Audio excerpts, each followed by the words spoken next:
Bonjour, bonjour à tous et bienvenue dans ce nouvel épisode de Venez briller avec nous en soirée. Alors souvent, quand on se retrouve en soirée, la première chose qu'on commence par se demander, c'est où on bosse et surtout, comment ça va côté boulot. La phrase magique qui revient depuis quelques temps, c'est que c'est quand même bien chargé. Si je vous parle de charge de travail, vous allez me dire journée interminable, to-do list à rallonge, et puis aussi stress, risques psychosociaux, bref, des vrais sujets sérieux à prendre en compte. Petit rappel, en France, le régime général de la charge de travail, ou en tout cas le régime général du travail, c'est 35 heures hebdomadaires, ça on le sait depuis quelques années déjà. Et puis il y a autour de tout ça des régimes un peu dérogatoires pour donner un peu plus de flexibilité. Aujourd'hui, je veux vous parler rapidement du régime spécifique et de comment piloter la charge de travail des cadres au forfait jour. La réglementation a prévu en fait ce cadre et ce régime général, ce régime spécifique, pardon, pour donner plus de flexibilité, plus d'autonomie à des fonctions qui peuvent plus difficilement se combiner à des horaires contraints dans une journée, qui peuvent donc organiser leur temps de travail, leur charge de travail plus souplement sur la journée, la semaine, bref, tout au long de l'année.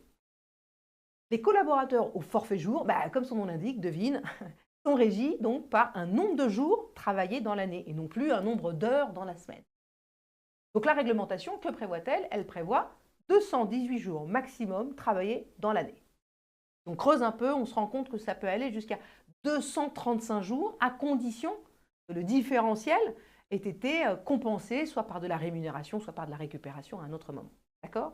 Gardons en tête 218 jours. En fonction, votre entreprise a pu prévoir des conventions plus favorables et vous avez peut-être des conventions de cadre au forfait jour ou de collaborateurs au forfait jour avec, que sais-je, 200 jours, 215 jours travaillés, 216, bref, à voir en fonction de votre entreprise plus spécifiquement. Donc ça, c'est ce que prévoit très rapidement le cadre général. Le cadre, oui, enfin le même que celui qui est au forfait jour. Non, le cadre, les règles du jeu. OK. Donc le contexte, les règles du jeu.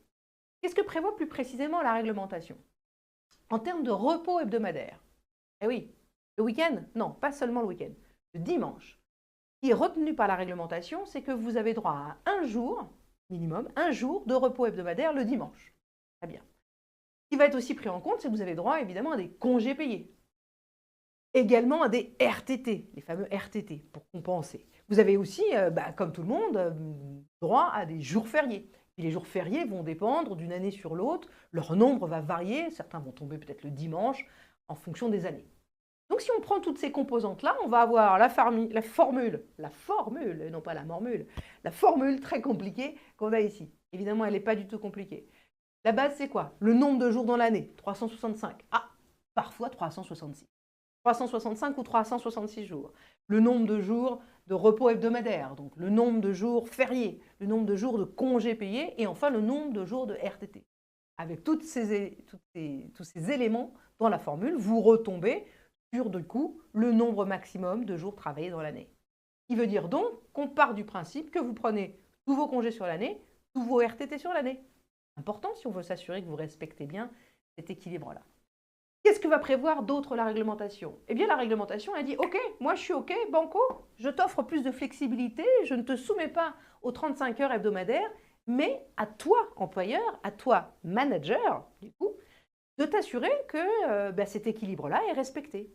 Donc, à toi de t'assurer que tes collaborateurs sont soumis à cette convention au forfait jour, vont bien prendre leur congé, vont bien prendre leurs congés payés, vont bien s'assurer de ne pas travailler pendant leurs jours de repos hebdomadaires, etc.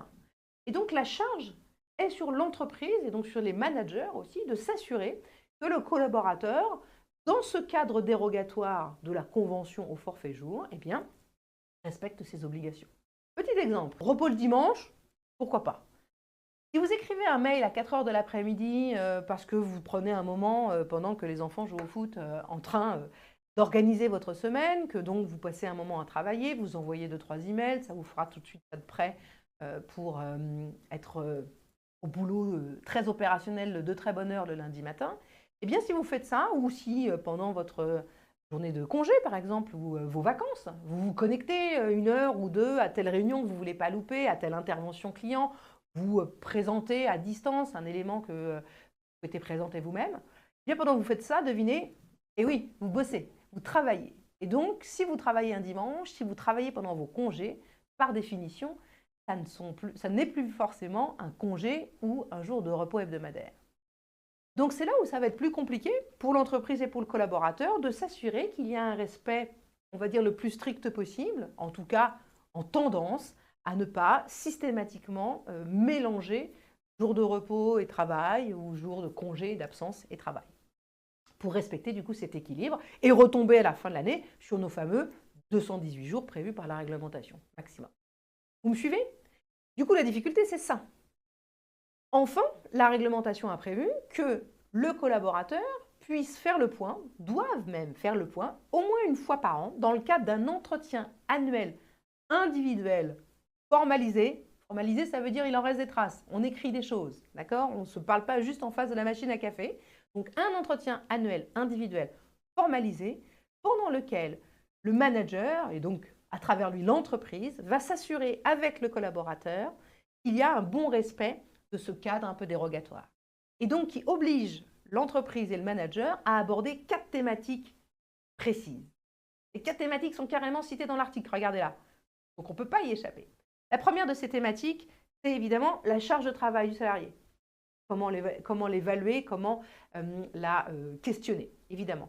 L'organisation du travail ensuite, dans l'entreprise. Comment la personne arrive à s'organiser pour pouvoir faire entrer ses missions dans le temps qui lui est donné, dans ses ressources disponibles pour pouvoir faire son travail. La troisième thématique, c'est l'articulation entre l'activité professionnelle et la vie personnelle et familiale. Le fameux équilibre vie pro, vie perso dont on entend beaucoup parler. Et la quatrième thématique, vous ne l'aviez pas vu arriver, c'est la rémunération. Donc, tous les ans, si vous avez des collaborateurs qui sont soumis à une convention en forfait jour, peut-être même vous-même l'êtes, tous les ans, vous devez avoir, depuis quelques années déjà, la réglementation le prévoit, un entretien annuel qu'on va appeler entretien annuel de suivi de la charge de travail des collaborateurs au forfait jour, dans lequel vous allez discuter de ces 4 thématiques-là. Et qui est un entretien séparé, en tout cas qui fait l'objet d'une formalisation séparée. Vous voyez? Je suis sûre que vous êtes en train de le découvrir et que vous dites que vous n'êtes pas tout à fait raccord avec ça pour l'instant.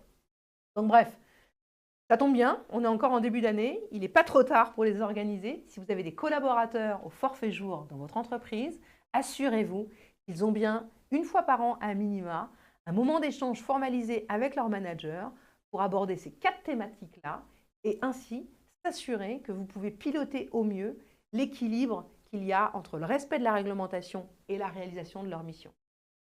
Petite information qui peut être important pour l'entreprise comme pour le collaborateur, c'est qu'en cas de défaut, notamment d'incapacité de l'entreprise à démontrer qu'elle a fait ce travail-là de suivi et de pilotage de la charge de travail, la convention au forfait jour pour le collaborateur peut être requalifiée. D'un seul coup, il peut repasser au régime aux 35 heures et ce serait dommage de perdre cette capacité de souplesse et d'autonomie que nous laisse ce forfait. Bref, un sujet sérieux à discuter en soirée ou pas, mais en tout cas important à avoir en tête si vous avez et si vous êtes vous-même collaborateur au forfait jour ou manager de collaborateurs au forfait jour. Allez, à bientôt. Promis, si on se croise dans une soirée, on ne parlera pas boulot ni charge de travail. Ciao.